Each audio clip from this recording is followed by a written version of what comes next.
In today's video, we're going to be taking this amazing Goodwill find and turning it into some Christmas joy.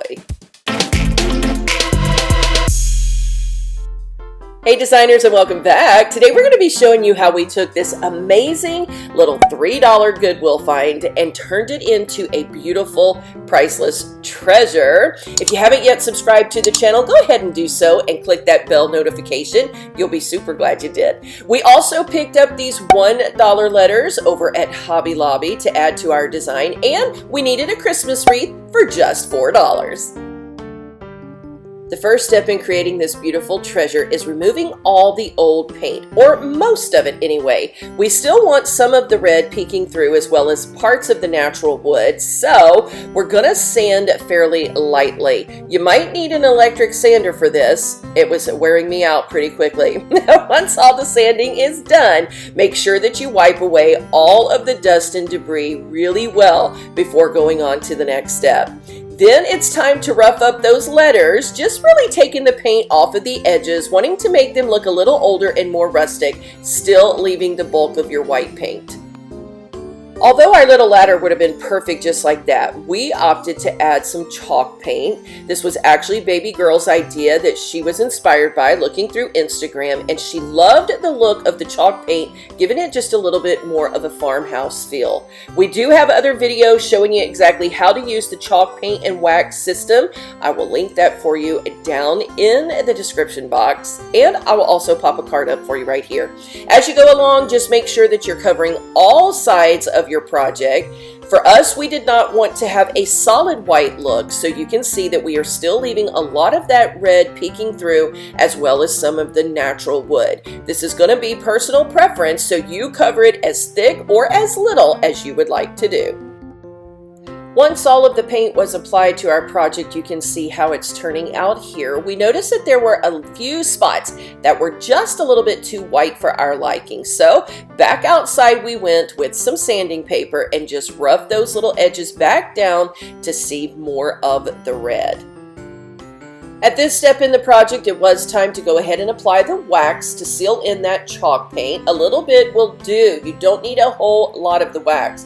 And don't worry, if you see that it's starting to look a little bit pale, like what you're seeing right now, it almost gives it the appearance that it is removing the chalk paint, but it is not. It's just that it is wet under the moisture of the wax. No worries, it is going to dry and it is going to harden and it is going to look exactly like what you were wanting it to look. It is super important to work in small areas at a time, buffing in that wax before it begins to harden, leaving any possible clumps that you would have to sand down later.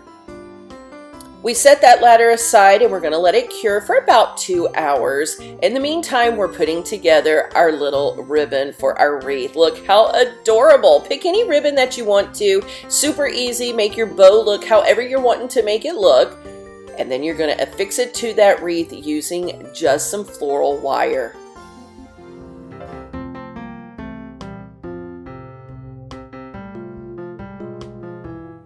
Attaching everything to the ladder is going to be super easy. First, lay it out, eyeball it, make sure it's looking exactly the way you want it to look, and then go a little step further by getting out that tape measure, making sure everything is nice and even.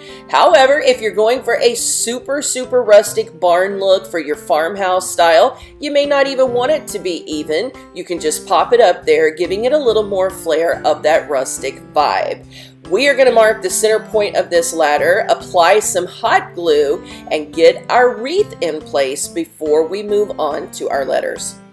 Once the top part of that wreath was nice and secure, I just went around the edges of the rest of the wreath, spot gluing it in place, making sure it was nice and secure and would not go anywhere once we set it upright. Now it's time to attach those letters. You will notice that earlier in the video, I had already marked off the spaces with a pencil where I wanted the letters to be. So I applied the hot glue, found those marks, and here we go, applying a little bit of pressure. Voila, it really is that easy. So we thought the letters weren't sticking as well. So we did have to apply a little bit of E6000 down the center of those letters. Then we spot tacked with hot glue on the corners to help hold it down while the letters were curing with that E6000. We applied some pressure with a stack of books and let it sit overnight. And voila, we had a beautiful, priceless treasure. We only had an investment of $9 into this project. Everything else we had laying around the house. So make sure you're looking for those hidden treasures while you're out and about at those thrift stores. Bring them home, put your own spin on it, and create some beautiful works of art. If you decide to try this project, let us know. Tag us on your social media. We would love to see it. Thank you all so very much for watching. Remember, you were created for purpose, so go be all you can be. We'll see you soon in the next video.